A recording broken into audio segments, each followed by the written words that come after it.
ಕಾಂಗ್ರೆಸ್ ನೇತೃತ್ವದ ಸರ್ಕಾರ ಕಳೆದ 16 ವರ್ಷಗಳಲ್ಲಿ ರಾಜ್ಯ ಶಿಕ್ಷಕರು ಹಾಗೂ ಪದವೀಧರರಿಗೆ ಅನೇಕ ಸೌಲಭ್ಯಗಳನ್ನು ನೀಡಿರುವುದರಿಂದ ವಿಧಾನ ಪರಿಷತ್ ಚುನಾವಣೆಯಲ್ಲಿ ಕಾಂಗ್ರೆಸ್ ಅಭ್ಯರ್ಥಿಗಳಿಗೆ ಮತ ನೀಡಿ ಋಣ ತೀರಿಸುವಂತೆ ಕರ್ನಾಟಕ ಪ್ರದೇಶ ಕಾಂಗ್ರೆಸ್ ಸಮಿತಿಯ ಪದವೀಧರರ ಘಟಕದ ರಾಜ್ಯಾಧ್ಯಕ್ಷ ಡಾಕ್ಟರ್ ಆರ್.ಎಂ. ಕುಬೇರಪ್ಪ ಮನವಿ ಮಾಡಿಕೊಂಡರು. ಅವರು ಇಂದು ಪತ್ರಿಕಾಗೋಷ್ಠಿಯಲ್ಲಿ ಮಾತನಾಡಿ, 6ನೇ ಆಯೋಗದ ಎಲ್ಲ ಶಿಫಾರಸುಗಳನ್ನು ಯಥಾವತ್ತಾಗಿ ಮುಖ್ಯಮಂತ್ರಿ ಸಿದ್ದರಾಮಯ್ಯ ಅವರು ಜಾರಿಗೊಳಿಸಿದ್ದರಿಂದ ಕನಿಷ್ಠ 10,000ರಿಂದ 20,000 ರೂಪಾಯಿವರೆಗೆ ಲಾಭವಾಗಿದೆ. ಸಿದ್ದರಾಮಯ್ಯ ತಮ್ಮ ಹಿಂದಿನ ಅವಧಿಯಲ್ಲಿ ಲಕ್ಷಗಟ್ಟಲೆ ಹುದ್ದೆಗಳನ್ನು ಸೃಷ್ಟಿಸಿ ನಿರುದ್ಯೋಗ ಪದವೀಧರರಿಗೆ ಉದ್ಯೋಗ ನೀಡಿದ್ದಾರೆ ಎಂದರು. ಇನ್ನು ರಾಜ್ಯದ ಆಡಳಿತ ಪದವಿ ಕಾಲೇಜುಗಳಲ್ಲಿ ಖಾಲಿಯಾದ ಹುದ್ದೆಗಳನ್ನು ತುಂಬಲು ಅನುಮತಿ ನೀಡಿದ್ದರಿಂದ PhD ಪಡೆದ ಯುವಕರಿಗೆ ಉದ್ಯೋಗ ನೀಡಿದ್ದಾರೆ. ಕಾಂಗ್ರೆಸ್ ಸರ್ಕಾರ ನೀಡಿದ ಪಂಚ ಗ್ಯಾರಂಟಿಗಳಲ್ಲಿ ನಿರುದ್ಯೋಗದ ಪದವೀಧರರ ಯುವಕರು ಮತ್ತು ಯುವತಿಯರಿಗೆ ತಿಂಗಳಿಗೆ 3,000 ರೂಪಾಯಿ, ಡಿಪ್ಲೊಮಾ ಪದವೀಧರರಿಗೆ ಹಣ ಸಿಗುತ್ತಿದೆ ಎಂದು ಇದೇ ಸಂದರ್ಭದಲ್ಲಿ ಹೇಳಿದರು. ಮತ್ತೆ ಹೋರಾಟ ಶುರು ಮಾಡಿದ್ರು. ನಾವು ಎಲ್ಲ ನಮ್ಮ MLCಗಳು ನಾವು ಎಲ್ಲ ಹೋಗಿ ಕನ್ವಿನ್ಸ್ ಮಾಡಿದ್ವಿ, ಸರ್ಕಾರ ಒಪ್ಪಿಕೊಂತು. ಇವತ್ತು ಅವ್ರಿಗೊಂದು ದೊಡ್ಡ ರಿಲೀಫನ್ನು ಕೊಟ್ಟಿದೆ. ಈ ಅತಿಥಿ ಉಪನ್ಯಾಸಕರಿಗೆ ಅವರನ್ನು ಸೇವೆಯಿಂದ ತೆಗೆದು ಹಾಕಿದಾಗೆ ಯಾರು ಸೇವೆಯಲ್ಲಿದ್ದಾರೆ ಅವರನ್ನು ಮತ್ತೆ ವರ್ಷ ಪುನಃ ಮುಂದುವರಿಸಲಿಕ್ಕೆ ಅವಕಾಶ ಮಾಡಿಕೊಟ್ಟಿದ್ದಾರೆ. ಪ್ರತಿ ವರ್ಷ ಅವರಿಗೆ ಒಂದು ಇನ್ಕ್ರಿಮೆಂಟ್ ಕೊಡಬೇಕು ಅಂತ ತೀರ್ಮಾನ ಮಾಡಿದ್ದಾರೆ. ಅವರಿಗೆ ಸುಮಾರು 50 ಲಕ್ಷದವರೆಗೂ ಆರೋಗ್ಯ ವಿಮೆ ಕೊಡಬೇಕು ಅಂತ ಹೇಳಿ ತೀರ್ಮಾನ ಮಾಡಿದ್ದಾರೆ. ಮತ್ತು ವರ್ಷಕ್ಕೆ 12 ರಜಾ ಕೊಡಬೇಕು ಅಂತ ಹೇಳಿ ಮಾಡಿದ್ದಾರೆ. ಇದಲ್ಲದೆ ಭಾಳ ದೊಡ್ಡ ಅವರಿಗೆ ಸೌಲಭ್ಯ ಅಂತ ಹೇಳಿದರೆ, ಅವರು 60 ವರ್ಷ ಆಗಿ ಮನೆಗೆ ಹೋಗುವಾಗ 5 ಲಕ್ಷ ರೂಪಾಯಿ ಅವರಿಗೆ ಇಡಗಂಟು ಹಣವನ್ನು ಕೊಟ್ಟು ಕಳಿಸ್ಬೇಕು ಅಂತ ಹೇಳಿ ಆದೇಶ ಆಗಿದೆ. ಇದರಿಂದ ಸುಮಾರು 15,000 ನಿರುದ್ಯೋಗಿ ಕುಟುಂಬಗಳೇ ಅವರಿಗೆ ಭಾಳ ದೊಡ್ಡ ಅನುಕೂಲ ಆಯಿತು.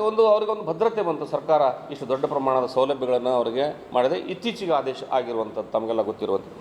ಹಾಗಾಗಿ ಈ ಮತ್ತೆ ತಮಗೆಲ್ಲ ಗೊತ್ತಿರುವಂತೆ ಇತ್ತೀಚೆಗೆ ನಮ್ಮ ವಿಧಾನಸಭಾ ಚುನಾವಣೆಯಲ್ಲಿ ನಾವು ಪಂಚ ಗ್ಯಾರಂಟಿಗಳನ್ನು ಮಾಡಿದಾಗ ಯುವ ನಿಧಿ ಕಾರ್ಯಕ್ರಮವನ್ನು ಮಾಡಿದ್ದೇವೆ. ನಮ್ಮ ನಿರುದ್ಯೋಗಿ ಯುವಕರಿಗೆ 3,000 ರೂಪಾಯಿ, ಡಿಪ್ಲೊಮಾ ಆಗಿರ್ತಕ್ಕಂಥವ್ರಿಗೆ 1,500 ರೂಪಾಯಿಯನ್ನು ಇವತ್ತು ನಾವು ಅವ್ರಿಗೆ ಭತ್ಯೆಯಾಗಿ ನಾವು ಕೊಡ್ತಾ ಇದ್ದೇವೆ. ಭಾಳ ದೊಡ್ಡ ತೀರ್ಮಾನವನ್ನು ಮಾಡಿದ್ವಿ. ಇದರಿಂದ ಭಾಳ ದೊಡ್ಡ ನಮಗೆ ಕಾಂಗ್ರೆಸ್ ಪಕ್ಷಕ್ಕೆ ಭಾಳ ದೊಡ್ಡ ಗೌರವವನ್ನು ನಿರುದ್ಯೋಗಿ ಯುವಕರು ಕಳೆದ ವಿಧಾನಸಭಾ ಚುನಾವಣೆಯಲ್ಲಿ ಭಾಳ ದೊಡ್ಡ ಪ್ರಮಾಣದಲ್ಲಿ ನಮಗೆ ಅವರು ಬೆಂಬಲವನ್ನು ಮಾಡಿದ್ದಾರೆ. ಜೊತೆಗೆ ಈ ಚುನಾವಣಾ 7ನೇ ವೇತನ, ಈಗಾಗಲೇ ಹೇಳಿದಂತೆ 7ನೇ ವೇತನ ಆಯೋಗದ ಕೂಡ ನಾವು ಭಾಳ ದೊಡ್ಡ ಸೌಲಭ್ಯವನ್ನು ಕೊಡಲಿಕ್ಕಿದ್ದೇವೆ. ಮತ್ತು 23 ಚುನಾವಣೆ ಪ್ರಣಾಳಿಕೆಯಲ್ಲಿ ನಾವು ಈ ಮೊನ್ನೆ MLA ಚುನಾವಣಾ ಪ್ರಣಾಳಿಕೆಯಲ್ಲಿ ನಾನು ಕೂಡ ಪ್ರಣಾಳಿಕೆ ಸಮಿತಿಯಲ್ಲಿ ಒಬ್ಬ ಸದಸ್ಯದ್ದೆ. ಸುಮಾರು ಅನುದಾನ ರಹಿತ ಶಾಲಾ ಕಾಲೇಜುಗಳಿಗೆ ನಾವು ಅನುದಾನವನ್ನು ಕೊಡ್ತೇವೆ ಅನ್ನುವಂಥ ಆಶ್ವಾಸನೆಯನ್ನು ನಮ್ಮ ಪ್ರಣಾಳಿಕೆಯಲ್ಲಿ ಹಾಕಿದ್ದೇವೆ.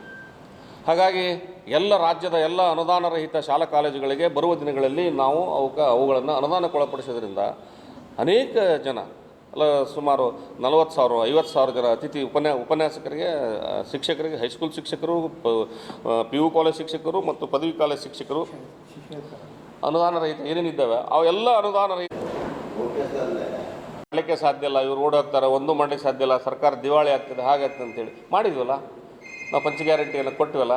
ಹಾಗೆ ಸರ್ಕಾರ ಮನಸ್ಸು ಮಾಡಿದರೆ ಬೇರೆ ಬೇರೆ ಅನೇಕ ಸೌಲಭ್ಯಗಳನ್ನು ಮಾಡ್ಕೊತದೆ. ನಮ್ಮ GSTನೇ ಸಾವಿರಾರು ಕೋಟಿ, ಲಕ್ಷ ಕೋಟಿ ಗಂಟಲೆ ಹಣ ಬರೋದಿದೆ. GSTಗೆ ಅದು ನಮ್ಮ ಪಾಲನ್ನು, ನಮ್ಮ ಹಕ್ಕನ್ನು ನಮಗೆ ಕೊಡಿ, ನಮ್ಮ ಪಾಲನ್ನು ಕೊಡಿ ಅಂತೇಳಿ ಕೇಳ್ತಾ ಇದ್ದಾರೆ. ನಾಳೆ ಸುಪ್ರೀಂ ಕೋರ್ಟ್ನಲ್ಲಿ ಅದು ಆಗ್ಬೋದು, ಇನ್ನಷ್ಟು ಹಣ ಸಿಗ್ಬೋದು. ಜೋಡಿಸ್ತಾರೆ. ಮಾನ್ಯ ಸಿದ್ದರಾಮಯ್ಯನವರು 10-18 ಬಜೆಟ್ಗಳನ್ನು ಮಾಡಿರ್ತಕ್ಕಂಥ ಒಬ್ಬ ಆರ್ಥಿಕ ತಜ್ಞರು. ಆ ಹಣ ಜೋಡಿಸುವಂಥ ತೊಂದರೆ ಇಲ್ಲ, ಖಂಡಿತ ಮಾಡಿಕೊಡ್ತಾರೆ, ಅವಕಾಶ ಮಾಡ್ತಾರೆ.